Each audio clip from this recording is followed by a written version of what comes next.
एक बार फिर वंदे मातरम पर बहस छिड़ गई है। ये वही नारा है जो बंकिम चंद्र चट्टोपाध्याय के उपन्यास आनंद मठ से निकला और हमारे स्वतंत्रता संग्राम की आवाज बना। हाल ही में उत्तर प्रदेश के मुख्यमंत्री योगी आदित्यनाथ ने एक बयान दिया और बस पूरे देश में ये चर्चा फिर से शुरू हो गई है। तो चलिए समझते हैं कि आखिर ये पूरा मामला है क्या। सोचने वाली बात है ना, कि कैसे एक ही नारा देश भर में इतने अलग अलग और मजबूत रिएक्शंस पैदा कर सकता है। कुछ लोगों के लिए ये गर्व की बात है तो कुछ लोग इस पर सवाल उठाते हैं। तो आखिर इस पूरी बहस के सेंटर में है क्या? तो सबसे पहले बात करते हैं उस बयान की जिसने इस पूरी बहस को फिर से आग दे दी। देखिए, मुख्यमंत्री के इस बयान में जो कर्तव्य शब्द है ना, उस पर जोर देना बहुत जरूरी है। उन्होंने इसे एक नागरिक की जिम्मेदारी से जोड़ दिया है। मतलब उनकी नज़र में इस नारे का सम्मान करना कोई ऑप्शन नहीं बल्कि एक जरूरी काम है। उन्होंने अपनी बात को समझाने के लिए 3 मेन पॉइंट्स रखे। पहला, कि ये नारा सिर्फ नारा नहीं बल्कि भारत माता को एक सलाम है। दूसरा, उनका मानना है कि जो लोग इसे कहने से बचते हैं वो देश की संस्कृति से दूर हैं।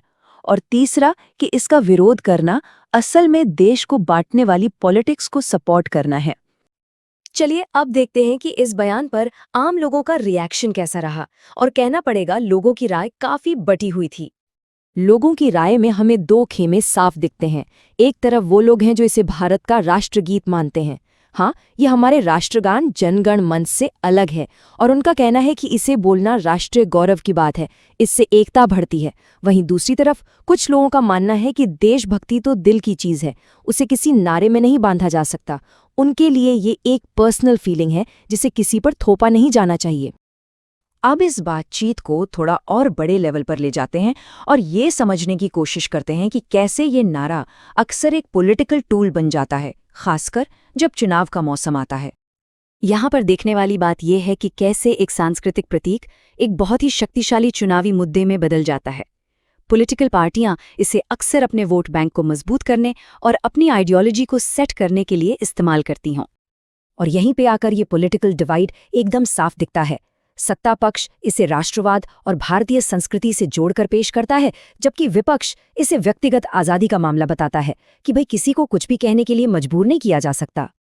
तो इन सभी तर्कों और जवाबी तर्कों के बाद हम घूम फिरकर इस बहस के सबसे बुनियादी सवाल पर ही वापस आ जाते हैं।